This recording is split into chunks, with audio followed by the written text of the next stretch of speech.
Hello, friends. Welcome to Creative Medicine. In this lecture, we will learn about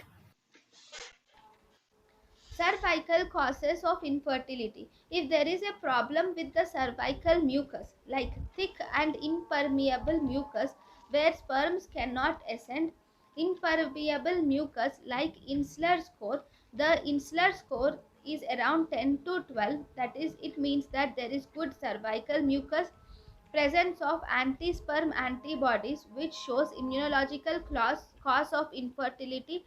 And for screening of cervical causes we can do a post-coital test or sims test or Hahner test is done. So post-coital test or sims test or Hahner test are done on day 10 to day 12 of the cycle.